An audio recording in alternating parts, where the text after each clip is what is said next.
हम हिंदू मुसलमान नहीं करते हैं। चुनावी माहौल है, इसीलिए बीजेपी के पास कोई मुद्दा नहीं है। नीतीश को गाली देना है। जब संघर्ष के लिए कांग्रेस निकली है तो विपक्ष के पेट में दर्द हो गया। बेगूसराय की धरती को वीरान करने की कोशिश की। आप निर्लजता की सीमा पार कर गए। विधानसभा चुनाव से पहले बिहार की राजनीति गर्मा चुकी है। बिहार के बेगूसराय जिले में पूर्णिया के सांसद पप्पू यादव द्वारा एक विशाल पदयात्रा का आयोजन किया गया। ये विशाल पदयात्रा बेगूसराय पावर हाउस से शुरू की गई और इसके बाद डीएम ऑफिस की दक्षिणी गेट के समीप सभा स्थल के तब्दील कर दी गई। इस विशाल यात्रा में हजारों की तादाद में कांग्रेस कार्यकर्ता और पप्पू यादव के कार्यकर्ता शामिल हुए। इस दौरान पप्पू यादव ने केंद्र सरकार और बिहार सरकार पर जमकर हमला बोला। उन्होंने कहा कि बेगूसराय में मक्का अनुसंधान केंद्र जो बना था उसे कर्नाटक में शिफ्ट कर दिया गया, लेकिन हम लोगों द्वारा लगातार इसके विरोध में आंदोलन किया गया। तो आज कृषि मंत्री शिवराज सिंह चौहान द्वारा कहा गया कि मक्का अनुसंधान केंद्र बेगूसराय में ही रहेगा और इसके साथ उन्होंने नीतीश कुमार पर हमला बोला। साथ ही उन्होंने कहा कि बिहार में अपराध अब चरम पर आ चुका है और बिहार सरकार इसे रोकने में पूरी तरह से नाकाम है। चलिए आपको धरना में क्या कुछ कहा पप्पू यादव ने वो सुनाते हैं आपको। हम हिंदू मुसलमान नहीं करते हैं। चुनावी माहौल है, इसीलिए बीजेपी के पास कोई मुद्दा नहीं है। नीतीश को गाली देना है और विपक्ष जो है चुनावी माहौल में मेढक की तरह निकलते हैं और जाके होली उन्हें याद नहीं आता, रामनवमी याद नहीं आता। चुनाव के लिए वो कभी सीमांचल में जाते हैं। आज तक जब से लालू जी और उनके परिवार सीएम बने कभी भी वो सीमांचल में जाके रोजा नहीं दिया। आज उन्हें याद आया जब कांग्रेस आज अकेला चलने का निर्णय संघर्ष में ले रही है। आज हमारे लीडर छात्र के अध्यक्ष कन्हैया जी और हमारे प्रभारी वेलारू जी कन्हैया जी ने हमें कहा कि बेगूसराय में आप लड़िए, उस लड़ाई को इधर मैं लड़ रहा हूँ। जब संघर्ष के लिए कांग्रेस निकली है तो विपक्ष के पेट में दर्द हो गया। जब एनआरसी में गायब, जब आप वक्त में गायब, तलाक में गायब, तो आप ये रोजा दे करके आप मुसलमान या अंबेडकर या ST/SC के मुद्दों को, आरक्षण के मुद्दों को भटकाते हैं। कांग्रेस ने ओबीसी और ST को 43% आरक्षण तेलंगाना में दे दिया। सर का ST को हम देंगे, OBC को देंगे, ऊंची जात को 10%। ये हिम्मत कांग्रेस को है। बेगूसराय बनाने की हिम्मत कांग्रेस को थी, कृष्ण बाबू को थी, आज कभी दिनकर की सोच थी। इसीलिए होली पर, रामनवमी पर, दीपावली पर, ईद पर, बकरीद पर, रमजान पर, बुध पर कोई राजनीति नहीं होनी चाहिए।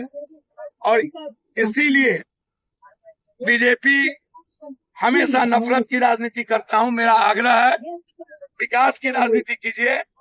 जाति और संविधान, जाति जनगणना और आरक्षण के दुश्मन मत। विधानसभा चुनाव को लेकर कन्हैया कुमार अकेला संघर्ष करेंगे, बड़े भाई की भूमिका होगी, गठबंधन के साथ लड़ेंगे, नेतृत्व कांग्रेस। सर विधानसभा चुनाव को लेकर कन्हैया कुमार जो है एक्टिव हो गए, पलायन रोको और नौकरी दो। सभी लोग लड़ाई लड़ रहे हैं, सबकी भूमिका है। कन्हैया जी और प्रभारी को एक जिम्मेदारी दी गई है, वो कांग्रेस के संघर्ष के साथ खड़े हैं। हम बेगूसराय में हैं, हर आदमी की भूमिका है। मेरी लड़ाई किसान को लेके है, कन्हैया जी की लड़ाई रोजगार। नायक नहीं खलनायक है नीतीश कुमार। आरजेडी ने बैनर लगाया बाहर, उनको शोभा नहीं देती, साथ रहे हैं। जो सम्मान अपने पिता के लिए है वही सम्मान नीतीश कुमार के लिए रखिए। सर मैंने पहले कहा कि ये सब मुद्दा राजनीति नहीं है, मुद्दा है किसान, मुद्दा है DAP, मुद्दा है यूरिया, मुद्दा है कनेक्शन बिजली, मुद्दा है अनुसंधान केंद्र, मुद्दा है मखान और मक्का, मुद्दा है दूध, मुद्दा है बेगूसराय को बचाना, मुद्दा होली में भी हम लोग पूरा बिहार किए। अब रामायण में हम लोग रामनवमी में सड़कों पर रहेंगे। बीजेपी के पास यदि मुद्दा होता तो आज 5 मिनट में चीन 300 किलोमीटर चलने के लिए गाड़ी बना लिया। इस देश के बाहर पानी मिनरल नहीं पीते हैं, नदियों का पानी पीते हैं जो सबसे साफ है, हवा सबसे ज्यादा साफ है। बिहार विक्रमशिला, नालंदा, महात्मा बुद्ध, महाभारत का कर्ण की वो भूमि, पीछे करो भाई। गुरु गोविंद, विश्वामित्र, सीता, लोगों नीचे रखिए। वाल्मीकि, संत रविदास, कबीर की धरती, महावीर की धरती, वसुधैव कुटुंबकम की संस्कृति, अरे इधर से आ रहा है। हमारी जो तहजीब रही है, हाँ ठीक। उसको बिहार दिवस हमेशा हमें याद दिलाता है कि हम अपने संविधान की रक्षा करें, हम अपने गीता, शिव, रामायण, बाइबिल और बुद्धवादी सोच को हम कैसे रक्षा करेंगे, हम समाज के अंतिम व्यक्ति के लिए कैसे रोकें, गुरु लड़ेंगे, हम युवा और छात्रों की खुशियों को कैसे ढूंढेंगे, हम आर्थिक आजादी की बात करते हैं, हम भ्रष्टाचार मिटाने की बात करते हैं, अपराधी और माफियाओं की और पदाधिकारी की लूट को मिटाने की बात करते हैं। बिहार दिवस पर हम संकल्प लेते हैं, जब तक बिहार को आर्थिक आजादी नहीं मिलेगी, जब तक बीपीएससी, यूपीएससी या बच्चों के एग्जामिनेशन में चोरी नहीं रुकेंगे, जब तक दलाल और दलाली खत्म नहीं होगा, जब तक डबल इंजन और भारत सरकार की सरकार मक्का मखान का तिगुना मूल्य और केंद्रित फैक्ट्री नहीं बनाएगी। आज हमारे पास नोटिफिकेशन ऑर्डर है गिरिराज का नोटिफिकेशन, इसका क्या कहते हैं, कृषि मंत्री का, उन्होंने जो क्वेश्चन का जवाब दिया कि हम लेके चले गए, उनका चिट्ठी है। ये देखिए, जो पैमान लोग कहते हैं कि पप्पू यादव भ्रमित करते हैं, ये देखिए जवाब उसका, ये ऑर्डर है, क्वेश्चन का ऑर्डर है कि हम अनुसंधान केंद्र लेके चले गए, ये उसका हिंदी में ऑर्डर है, ये पढ़िए, ये देखिए, ये ऑर्डर है कि हम यहाँ से लेके चले गए। पीछे कीजिए ना, आपने अभी तक ऑर्डर नहीं निकाला है।